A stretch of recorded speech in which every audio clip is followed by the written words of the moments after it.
The Project Gutenberg Book of Around the World in 80 Days, by Jules Verne. This book is for the use of anyone anywhere at no cost, and with almost no restrictions whatsoever.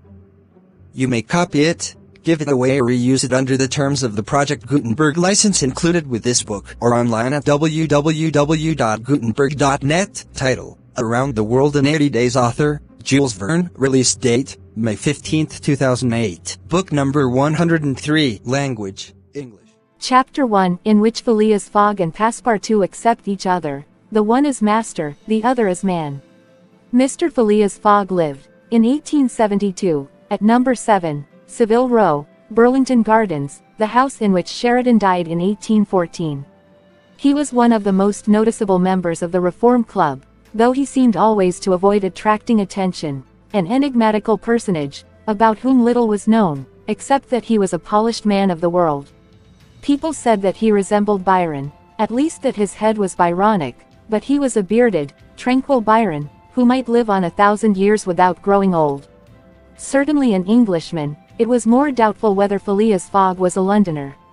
He was never seen on 'Change, nor at the bank, nor in the counting rooms of the city. No ships ever came into London docks of which he was the owner. He had no public employment. He had never been entered at any of the Inns of Court, either at the Temple, or Lincoln's Inn, or Gray's Inn, nor had his voice ever resounded in the Court of Chancery, or in the Exchequer, or the Queen's Bench, or the ecclesiastical courts. He certainly was not a manufacturer, nor was he a merchant or a gentleman farmer. His name was strange to the scientific and learned societies, and he never was known to take part in the sage deliberations of the Royal Institution or the London Institution, the Artisans' Association, or the Institution of Arts and Sciences. He belonged, in fact, to none of the numerous societies which swarm in the English capital, from the Harmonic to that of the entomologists, founded mainly for the purpose of abolishing pernicious insects. Phileas Fogg was a member of the Reform, and that was all. The way in which he got admission to this exclusive club was simple enough. He was recommended by the Barings, with whom he had an open credit. His checks were regularly paid at sight from his account current, which was always flush. Was Phileas Fogg rich? Undoubtedly, but those who knew him best could not imagine how he had made his fortune, and Mr. Fogg was the last person to whom to apply for the information. He was not lavish, nor, on the contrary, avaricious, for, whenever he knew that money was needed for a noble, useful, or benevolent purpose, he supplied it quietly and sometimes anonymously. He was, in short, the least communicative of men. He talked very little, and seemed all the more mysterious for his taciturn manner. His daily habits were quite open to observation, but whatever he did was so exactly the same thing that he had always done before, that the wits of the curious were fairly puzzled. Had he traveled? It was likely, for no one seemed to know the world more familiarly. There was no spot so secluded that he did not appear to have an intimate acquaintance with it.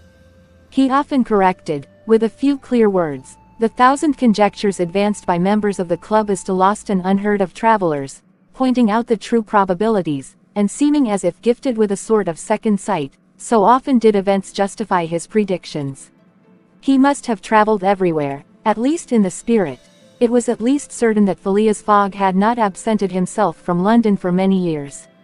Those who were honored by a better acquaintance with him than the rest, declared that nobody could pretend to have ever seen him anywhere else. His sole pastimes were reading the papers and playing whist. He often won at this game, which, as a silent one, harmonized with his nature, but his winnings never went into his purse, being reserved as a fund for his charities. Mr. Fogg played, not to win, but for the sake of playing. The game was in his eyes a contest, a struggle with a difficulty, yet a motionless, unwearying struggle, congenial to his tastes. Phileas Fogg was not known to have either wife or children, which may happen to the most honest people, either relatives or near friends, which is certainly more unusual. He lived alone in his house in Saville Row, whither none penetrated. A single domestic sufficed to serve him. He breakfasted and dined at the club, at hours mathematically fixed, in the same room, at the same table, never taking his meals with other members, much less bringing a guest with him, and went home at exactly midnight, only to retire at once to bed. He never used the cozy chambers which the Reform provides for its favored members. He passed 10 hours out of the 24 in Saville Row, either in sleeping or making his toilet. When he chose to take a walk, it was with a regular step in the entrance hall with its mosaic flooring, or in the circular gallery with its dome supported by 20 red porphyry Ionic columns, and illumined by blue painted windows.